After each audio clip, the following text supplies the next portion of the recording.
hasn't been concerned with parking because we do have a two-car garage with a lot, almost all of them have an option of a three-car garage.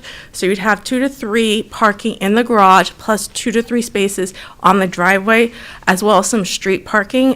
This is our standard 31 back of curb to back of curb. There was concerns with making it any wider because of cut-through traffic. So our engineering staff felt that that was sufficient to meet the traffic demand as well as provide our on-street parking. So unless there's questions for staff, I was going to hand it to petitioner, and then I can come back with some of conditions that particularly for the preliminary plan and plat that engineering has added. Anyone have any questions for staff right now? I do have one question. I did read in here on one of these items about the property being more narrow than the normal property. I'm going to find where I highlighted it. The lots being more narrow? Yes. Okay, yes. So this, well, the lot width is our standard. It's a smaller square footage than typically we're at 8,000 square feet. Is that what you're referring to? Yes. Okay, yes. So typically, our new standards is 8,000 square feet a lot. So this is asking for, through the plan description, 7,500.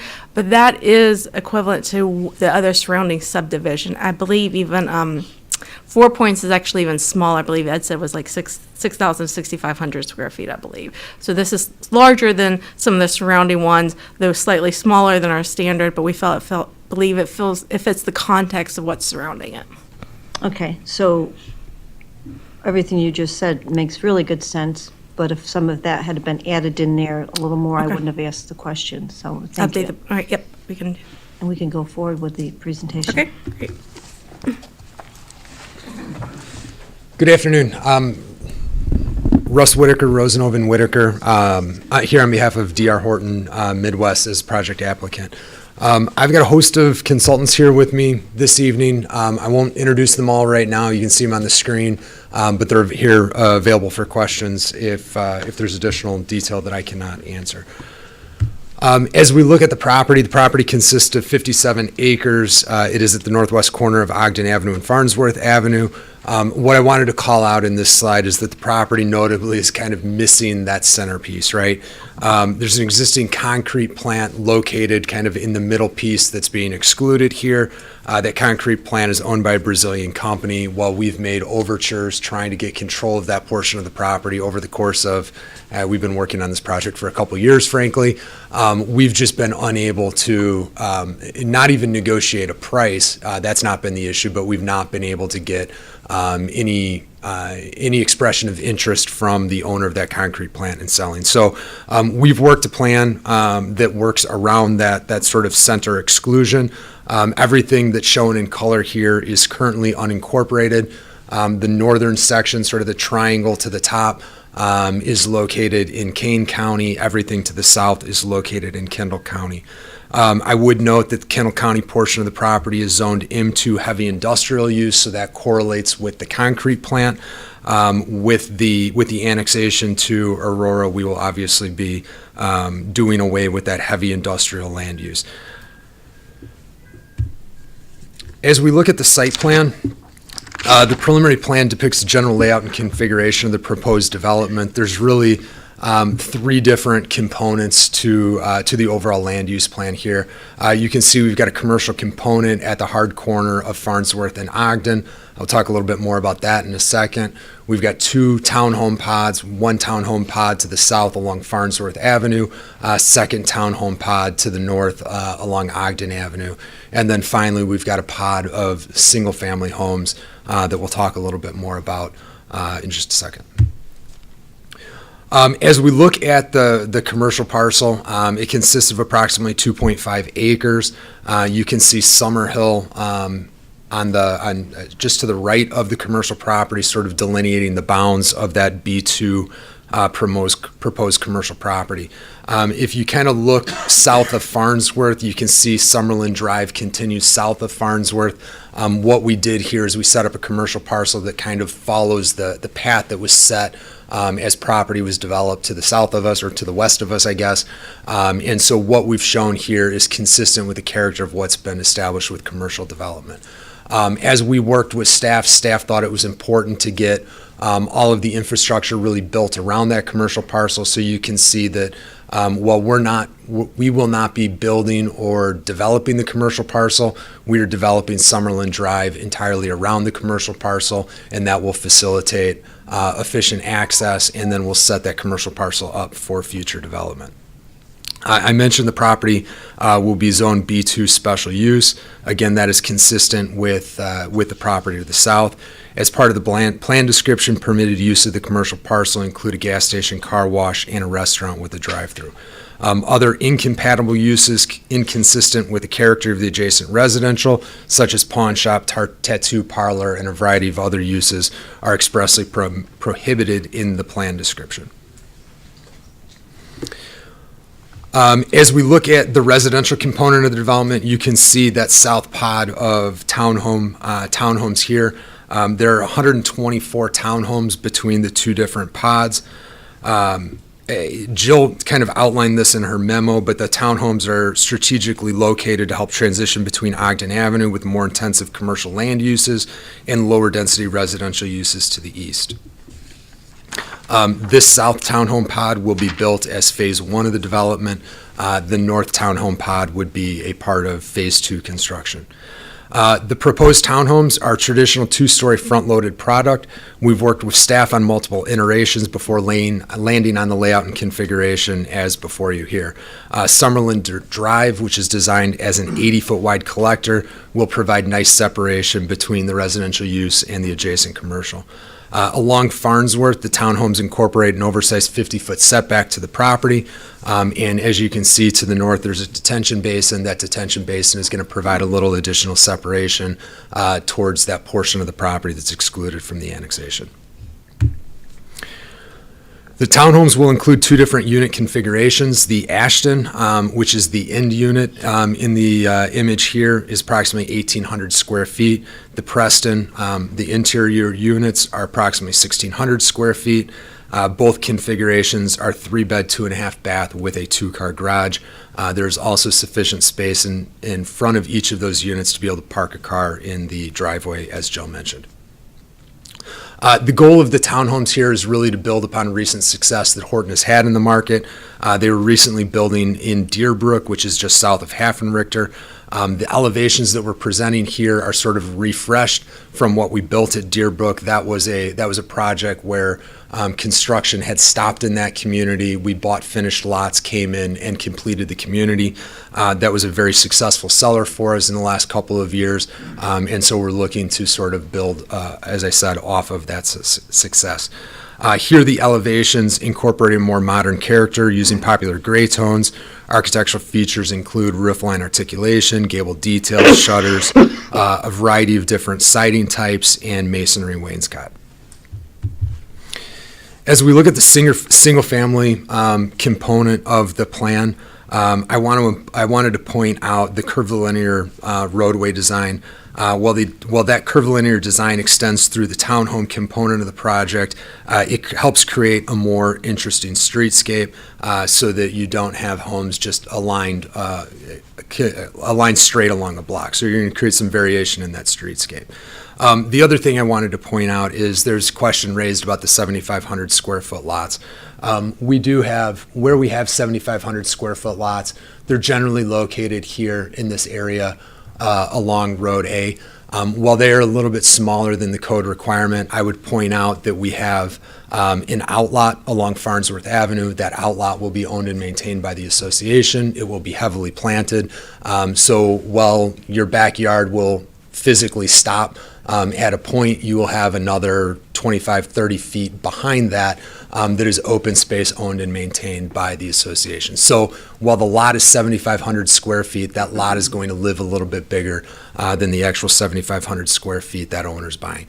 In the same fashion, the lots to the north of Road A all back up to the detention basin. So while they're limited to 7,500 square feet, you can see that their backyard will open to that detention basin and live much larger than the 7,500 square feet being sold. The other thing I would point out is that with the curvilinear design, you can see there's not a lot of lots that are exactly the same size. So along the edge of the property, you can see Misty Creek, the adjacent townhome subdivision labeled here. All of the lots along Misty Creek, or the vast majority of the lots along Misty Creek, are roughly 153 feet in deep. So those lots are more like 9,500 square feet. You can see a host of different pie-shaped lots due to the curvilinear design. Those lots are upwards of 10, 11, 12,000 square feet. So the nice thing about the design here is, yes, well, we've got some 7,500 square foot lots. We've also got some 11,000 square foot lots, and that's going to provide a nice diversity of housing product. It's also going to allow us to meet a diversity of needs of buyers in the marketplace.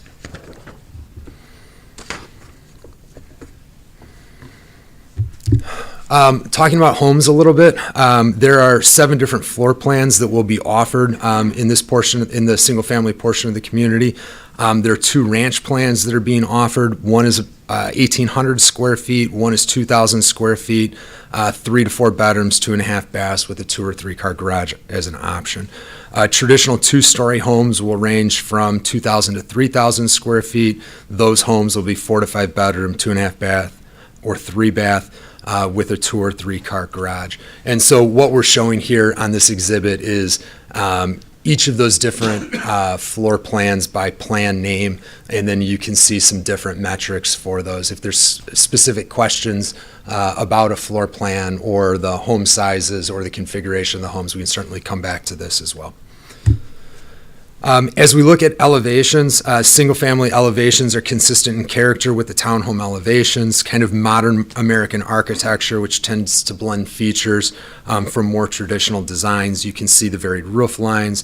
You see mixes in the type of siding, lap siding, board and batten type elements, or vertical siding elements. You see masonry wainscot in each of these elevations, covered front entrances, and you can see the 3-car garage option that Jill mentioned in that both the top and the bottom elevation. So we think there's going to be a nice variety being offered in terms of single-family homes in this community. The entire residential portion of the community will be operated by homeowners association. That is actually a requirement set forth in the annexation agreement. Even aside from that, it is something we would be doing as part of this development. There will be a separate commercial property owners association for the governance of the commercial property. Stormwater is all being provided on a consolidated basis, so there's no stormwater that's going to be located on the commercial lot. We are taking care of all of that stormwater internal in the residential component of the property. I would also point out that there is a park, not a public park, but there is a small open space park site.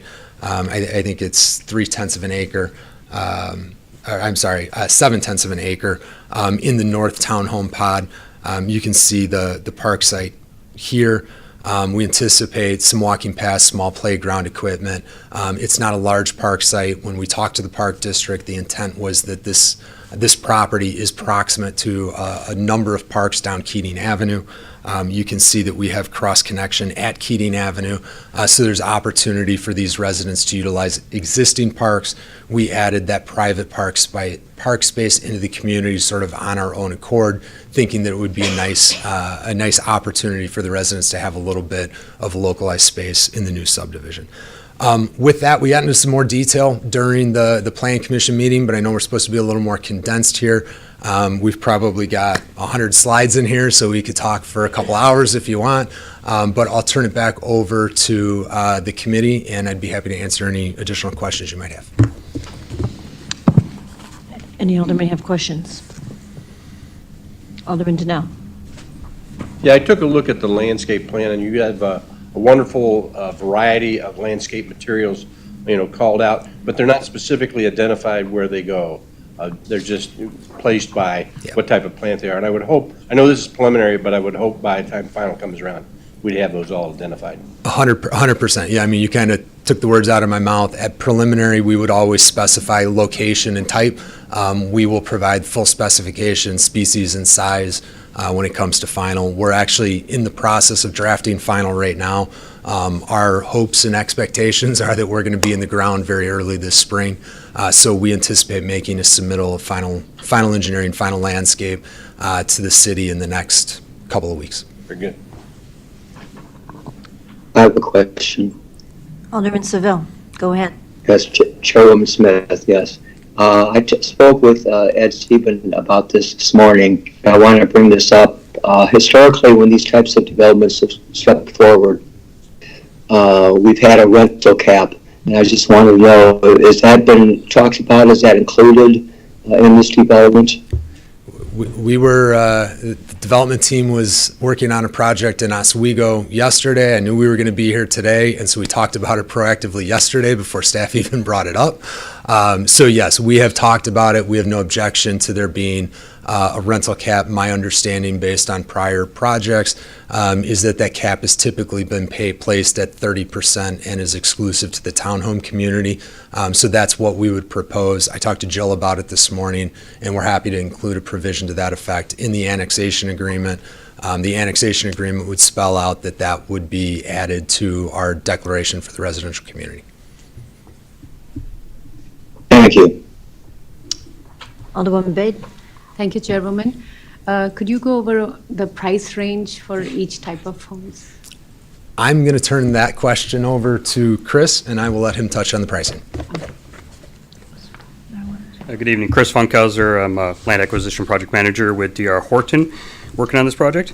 Our single families are going to start in the mid fours and work to the mid 500s. Okay, and then the townhomes, they will be starting in the low threes up to the high threes. And how many single-family homes? We have 70 single family. Everything else is on the townhomes. Okay. About the school district, which school district will it be? 129 or 131? 308. Yes. 308. We're in 308. Okay. And will there be buses? I don't know if this, That's the school district. We're outside of the walking area, so yeah, I would assume that there are going to be buses to get it there. We're a little ways away from the school, from the high school. okay. Thank you. That's all. No. Alderman Franco? Let's go back to the schools. So I'm assuming we had discussions with the school district about this, because obviously 5 bedrooms, you're going to have a lot of kids moving in there, or potential for that. Did that take place? Yes. Okay.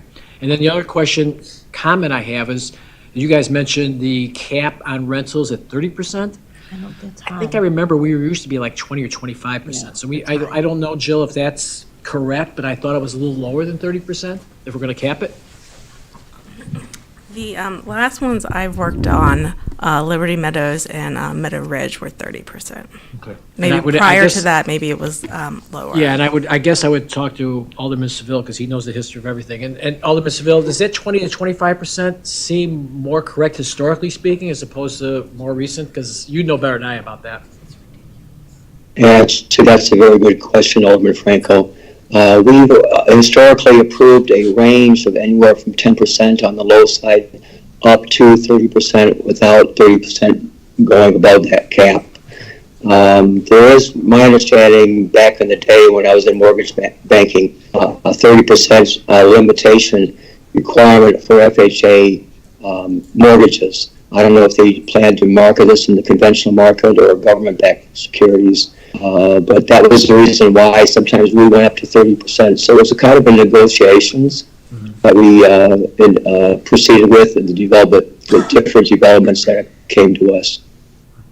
Okay, thanks. I just want to throw that out there, because I had heard lower numbers before, but if that's a new number, then, That's just wanna what make I've sure. been working with the Okay. past since I've been here. I know, and the FHA has been brought up specifically on Liberty Meadows, that was mentioned. All right.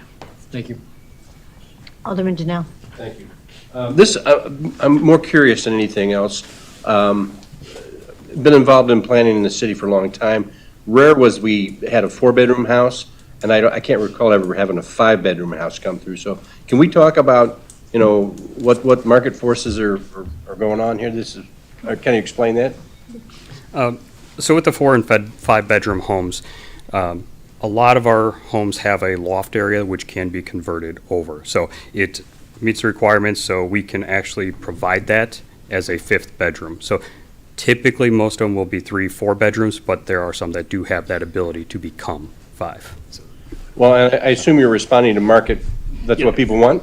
Exactly. It's based on the market demand. What we see, what we feel is going to be the driving factor, since we spec home everything, we're going to be predetermining those. We are going to put those in as what we feel is going to sell. And 5 bedrooms, there is a demand for those. Not a high demand, but there is a demand for that. And so, I mean, you can see in the chart here, so the column here reflects the bedrooms. So none of the homes are a base 4-bedroom plan. I'm sorry, are a base 5-bedroom plan. They're all a base 3 or 4-bedroom plan. There is that, like you said, the loft space in the upper area. So it becomes a question of kind of how do you live, right? It's in today's world, it's generally not families of greater than 5. So it's somebody who might be looking for that as a guest bedroom or something like that, I think is what we would see as most common. Yeah. Well, I don't have any problem with a 5-bedroom, but I've just never seen them before, so something's afoot. Well, the in-law suite, first floor kind of in-law suite, whether it's the loft upstairs or the office den downstairs, those are ones that can be converted. And we do see that with the market out here, it is something we see as a extra bedroom is desirable. Thank you. Will these homes have basements? They will have full basements, partial basements? How will that? Partial basements, we have, everything here is basement, partial, correct? Not full? Yeah, single family is all partial. We don't do the basement throughout the whole thing, but it's a partial. The townhomes, there are going to be some that are actually walkouts due to grades. We have some conditions of slope that's going to drive some of those to be non-slab and actually have a walkout. So we have a variety based on the grading on the site. So even some of the single family will probably be walkouts. Thank you. Any other questions? Alderwoman I Bay. have one more question, Alderwoman Smith. Let's let Alderman Bay go first, and then you could go, Alderman Seville. Thank you. Can you please go over that square land that is in between? You mentioned it's a plant. Is it a plant? What is it? Concrete plant? It's a concrete plant, yeah. So they manufacture concrete on the site. So that's, I guess on some level, there's not a whole lot of places as the suburban area is evolving and developing that you can do that. So I think they see that as being a useful zoning that they have in place, and they're not ready to let it go. Historically, frankly, I've been on this project, this property, I think 3 times over the last 5 or 6 years, and we've never gotten it to the point where we got this far, partially because of that concrete plant.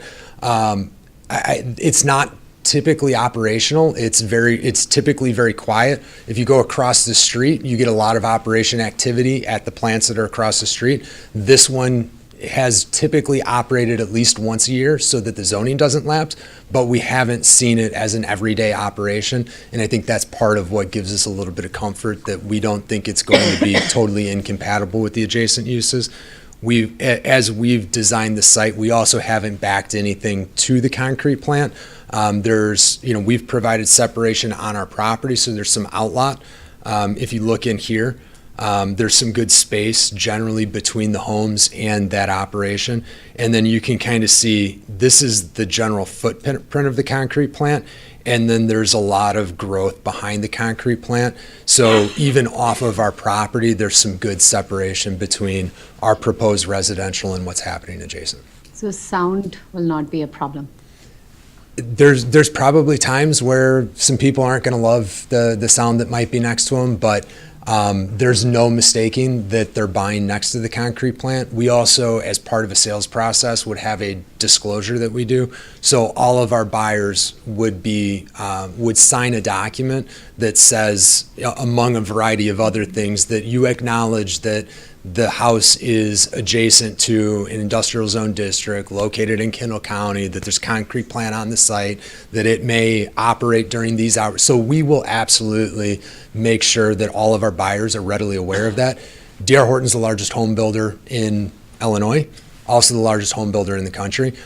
So we're certainly sensitive to making sure that we have to take care of our buyers, not just to get them to that sale, but sensitive to, in today's environment, everybody's got a voice on the internet, right?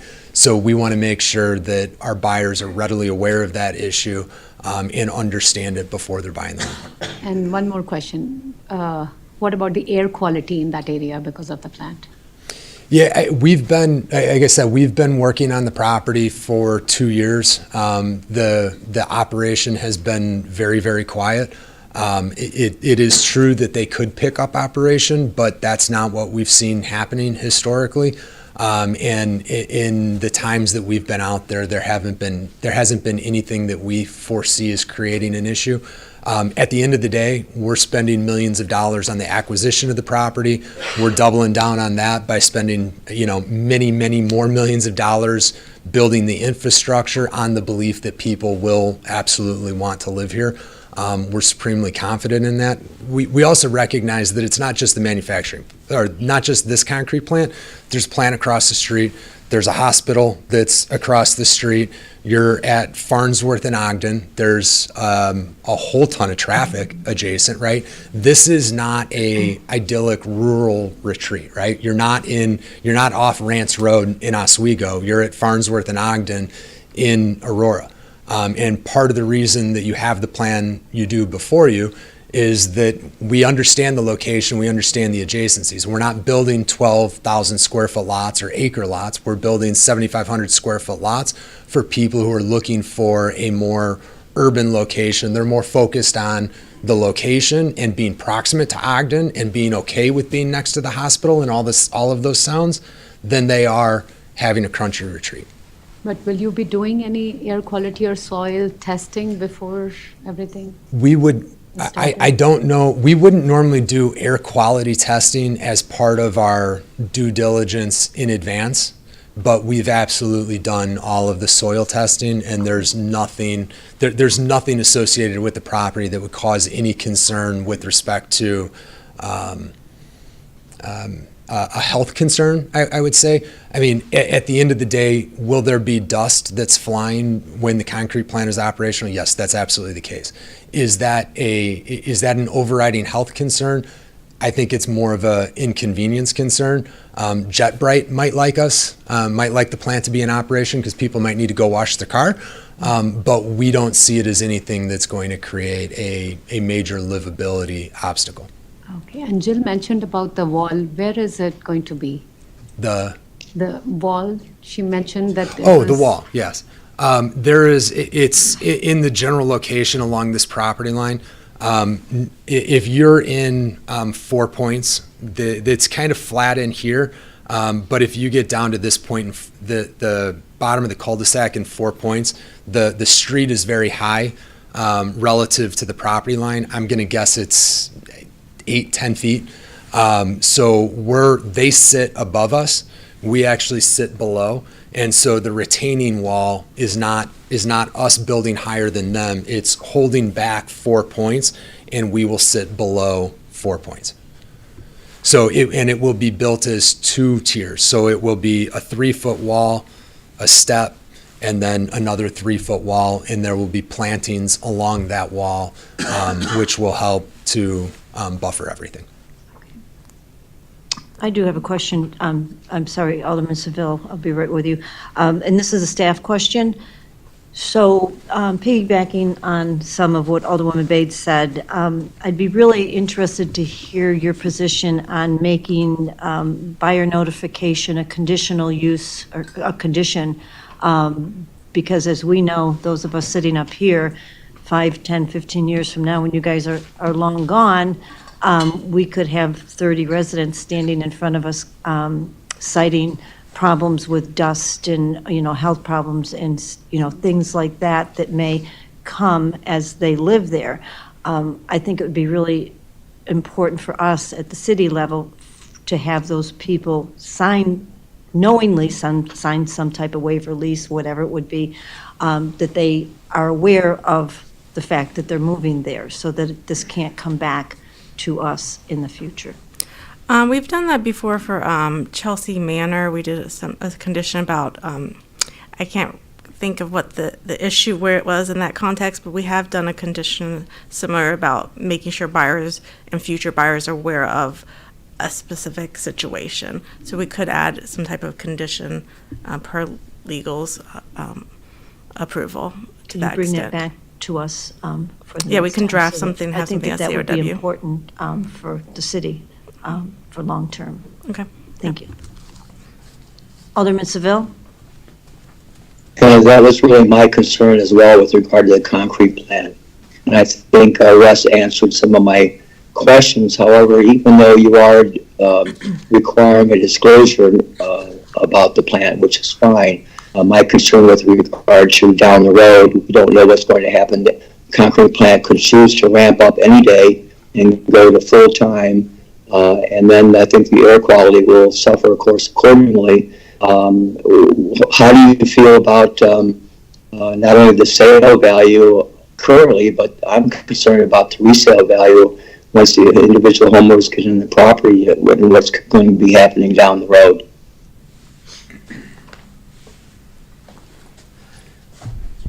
I think we frankly see the area as continuing to be in transition. I think that as a result of this development happening around this property, the city is narrowing its borders around that cement plant.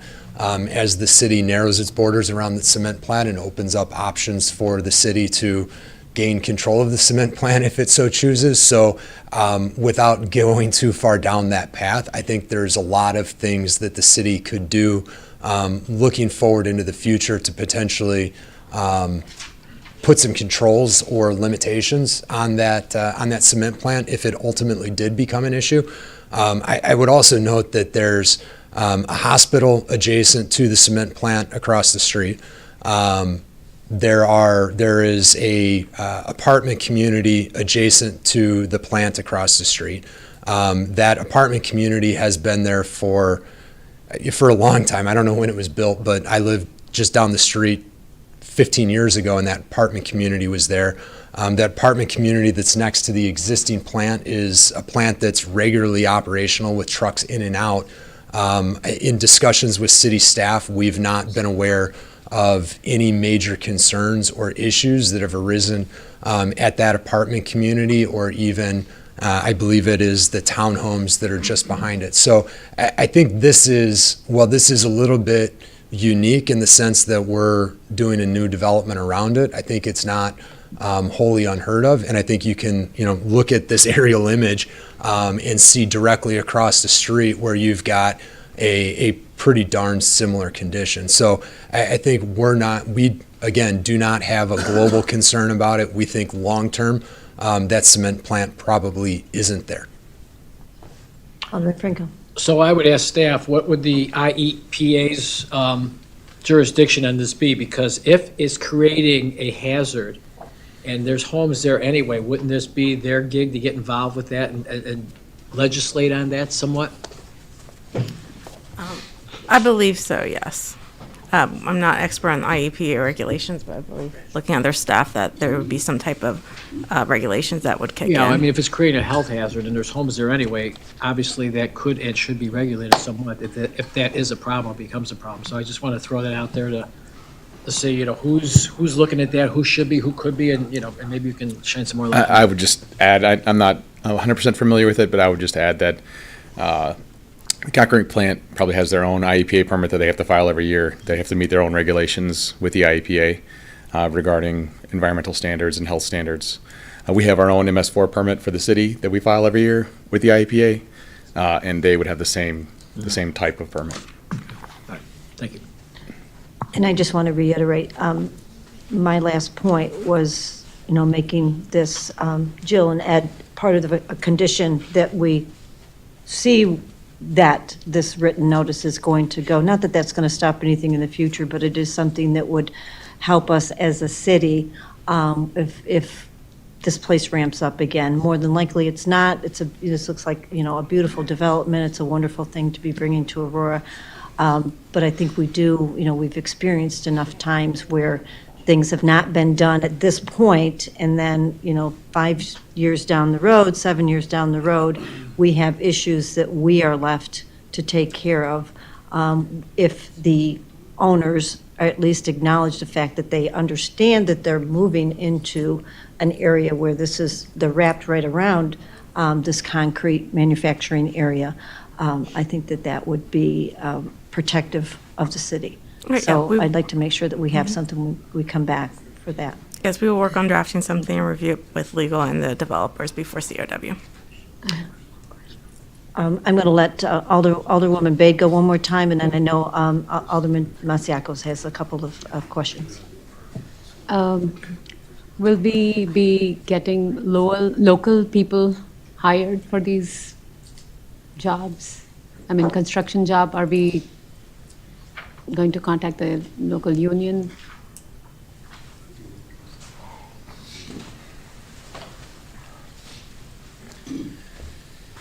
Good evening, Patrick Cook, DR Horton. Generally, yes. I mean, all our labor comes from generally the Chicago area. When we say local, I can't certainly guarantee they can come from Aurora, but generally we're going to use, trades within the DuPage, Kane, Kendall County area for this job. And anything about green energy? I didn't hear anything. Do you have any plans to incorporate solar panels or anything? No, we will not, from a sales standpoint, offer that on the sales floor, but buyers are certainly able to do that on their own. Certainly, our homes are up to current energy codes and are certainly much more energy efficient than most homes that have been built throughout this area over the past 30 years. Okay. Alderman Masiacos, did you have some questions? Yes, thank you, Madam Chair. I'd like to thank the development team and staff for meeting with me and Alderman Bug a while back on this and taking a first draft look at it. Just real quick, I mean, if this committee passes this, I'm just trying to look at it a little bit from an architectural standpoint. Would the developer be amenable to maybe moving a lot or two if it works without reducing the amount of lots and their buildable units before COW, if we can have a discussion?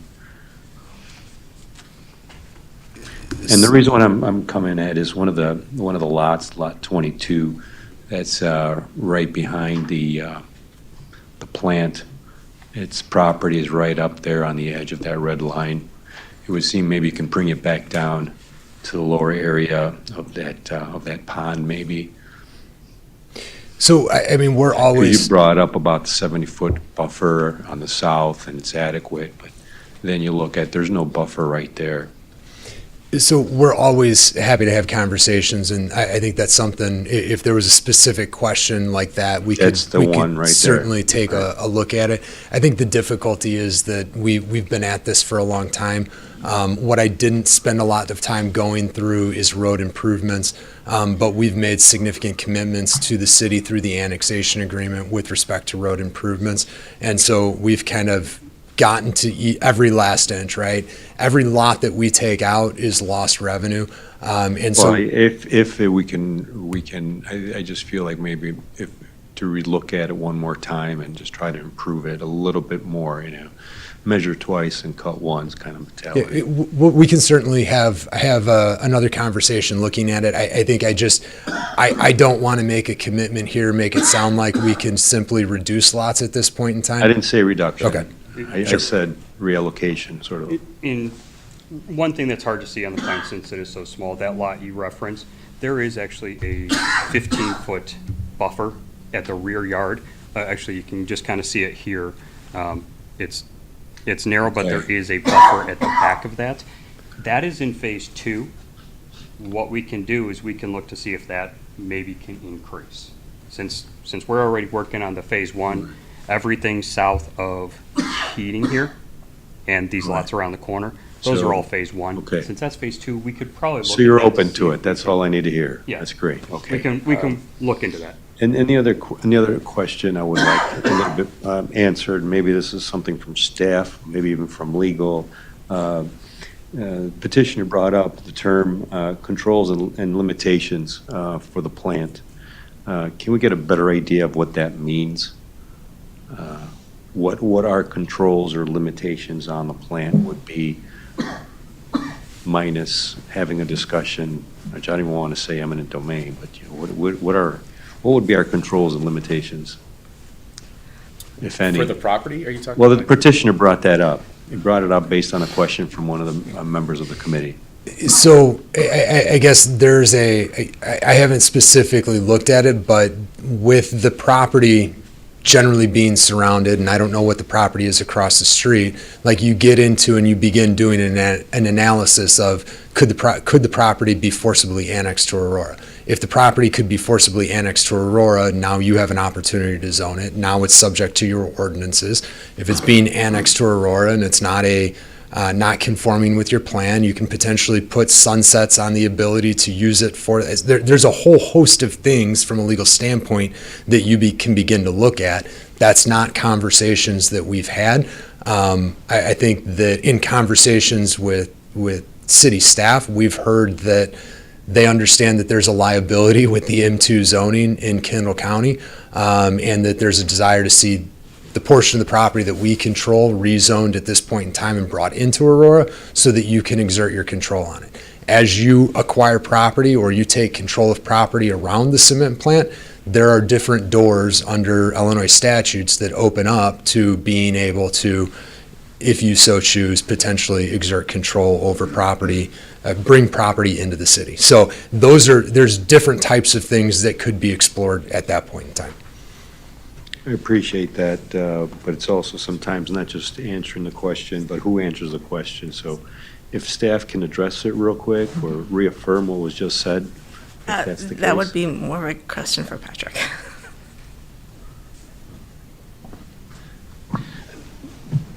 Basically, what Russ said is accurate.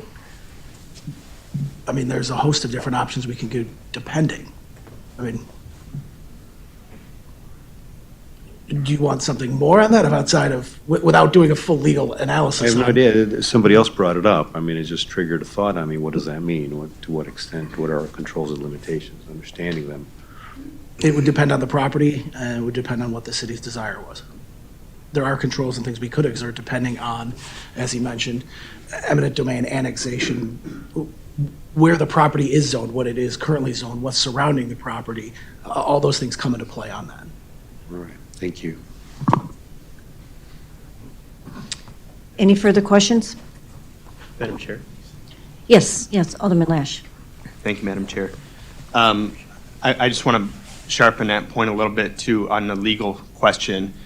When it comes down to creating a waiver or acknowledgement of existing conditions, do we need to have some form of air sample taken and tested to make the person aware of what those conditions are while the plan is in operation? And if so, who does that, the petitioner or the city?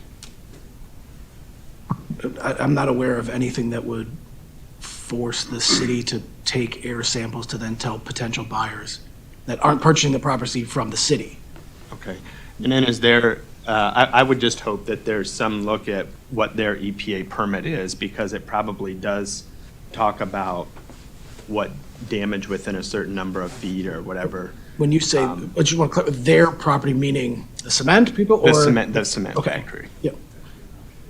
And then my only other question about the whole project in general, I think, is at the Phase 2 townhomes you've got there along Ogden. Is there a plan for a sound barrier there and that entrance going in and out? Ogden's very busy. I'm just curious. You did mention some road improvements, but that looks like a potential problem area. Sorry, I'm trying to get back to a plan where we can see it. So, talking a little bit about that entrance. So, there's kind of a unique situation here in that 4 Points preceded Rush Copley Hospital. A number of years ago, when Rush Copley was being done, there was an agreement between the city of Aurora and IDOT concerning that access point. And if there was a secondary access point connecting to Rush Copley, which is what this property sets up for, that 4 Points would lose their full access. 4 Points would become left in, right in, right out. So they would not be able to make a left-hand turn onto Ogden Avenue. Having understood that coming into this project, we did not want to, and we're not comfortable standing before the committee and saying, as a result of our project, you're going to lose your full access in a neighboring subdivision. So we decided consciously that we did not want to align with Rush Copley. And in doing that, we also recognized that we were not going to get a full access onto Ogden Avenue. We're limited to right in, right out. If those folks are looking to go, call it west on Ogden Avenue, they're going to have to cycle through the development and either come out at Farnsworth or come out at Summerlin. We think those are entirely safe movements. It's more safe than if we had a full access that was not signalized. So we looked at this extensively. We had a traffic study prepared by KLOA. We've evaluated the condition of all of the intersections. The road network is sufficient and can handle the traffic that's going to be generated from the development. That's all spelled out in the traffic study. And then what about sound barrier? The sound, there will not be a sound barrier. There's an increased setback. I believe we have 50 foot from the property line as a minimum up along that area of the property. I could take a quick look at the plans and just confirm that. But we've pulled those back sort of as far as we could from Ogden Avenue. I think one of the considerations in how we laid this out is that when we're doing land planning, we look at different types of residential uses. All residential is not created the same, right? If you have an acre lot, you have different expectations than if you have a 7,500 square foot lot. If you have a single family lot, you have different expectations than if you have a townhome lot. Here, we very consciously put the townhomes closer to Ogden Avenue because a townhome is often used as a transitional use. We've got single-family homes at 4 Points, which are immediately adjacent to Ogden Avenue. But we thought in this case, the best plan was to put those townhomes proximate to Ogden Avenue. Those people are sharing walls. They're in a little close, it's higher density. They're in a little closer proximation to other people. They're expecting a little bit of a different environment. So we thought that the townhomes in that location was an appropriate transition. And now that we've talked a little bit about roads, I think it's, before we finish this up today, we do need to talk a little bit about the roads in and out of this. How are they planned? What are they going to look like? Sure. So you can see, I'm going to kind of with the hand here.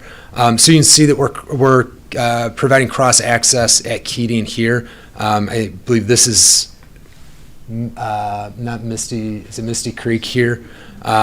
So we'll be connecting at that point Keating Drive, and as you well know, Keating Drive extends substantially through the community. So that was a big point for city staff, establishing the cross access to the in that direction. Keating Drive then comes into our site. We have two different access points on the, I call it the west or the south. We have one access which is Summerlin Drive at Farnsworth in this location. That would be a shared access with the commercial and the residential. We have the dedicated residential access in this location. I haven't spent a lot of time talking about it, but we had other images we looked at extensively at Plan Commission. You can see that the homes sort of peel back away from Haffenrichter in this location. As a result of conversations with Alderman Bugg and Masiakos, we made sure to sort of increase some landscaping, provide a grand entrance at that location there. So this will be the primary entrance to the subdivision here at Haffenrichter. We have direct connection to Ogden Avenue here at Summerlin. So that is an existing access point. That is currently the access to the concrete plant. We'll be improving that access and maintaining that full access to Ogden Avenue. And then as we talked about, we've got the restricted right in, right out access to in the North Town Home Pod. And again, we did that very consciously, not wanting to create a bigger problem next door at 4 Points. That Ogden Ag one, does it have a light currently? It does not. It does not, okay. Anybody have any questions about the roads? I know you mentioned several times throughout your presentation that you guys have spent a lot of time on this and have been looking at this for a very long time. But for us. We've had it in our possession since last weekend. So as we ask all these questions, it's not because we are doubting anything that you're doing, but these are questions that we just need to ask, as good stewards of our community. So it does look like an awesome site, and I hope everything goes well here for you. I believe we have another question before we move on? So, did you ask about a stop sign or stoplight? I did, At what intersection? Route 34. And I did. Farnsworth? The one that you mentioned was in and out by the concrete. Summerlin. Oh, okay. Well, I was out there today, and I just want to say that if you look around, I think you're mirroring some of the other developments already out there, and pretty close to Route 34. And it looks great. We drove through it today, and it looks great, and I know you live out there, so you see it as well. But I just wanted to make sure that there definitely is a light, and there was an accident right there today, too, so kind of limited some of the access. If no one has any more questions, I'm going to go through these items one at a time so that we can go ahead and vote on them, okay? Okay, I'm just going to read the numbers. 23-1034. Motion. Second. Motion by Alderman Franco, second by Alderman Donnell. All in favor? Aye. Any opposed? Aye. Motion carries. 23-1035. So moved. Second. Motion by Alderman Franco, second by Alderwoman Bade. All in favor? Aye. Any opposed? Aye. Motion carries. Item number 23-1036. So moved. Second. Motion made by Alderman Franco, second by Alderman Donnell. All in favor? Aye. Any opposed? Motion carries. Item number 23-1037. So moved. Second. Motion by Alderman Franco, second by Alderwoman Bade. All in favor? Aye. Any opposed? Aye. And lastly, item number 23-1038. So moved. Second. Motion made by Alderman Franco, second by Alderwoman Bade. All in favor? Aye. Any opposed? Aye. Motion carries. There is no need for a closed session. Can Motion to adjourn. Motion to adjourn. Made by Second. Alderman Bade, seconded by Alderman Donnell. Thank you all for coming. And we vote on that. Oh, adjournment. Adjournment. All in favor of adjournment? Aye. Aye. Aye.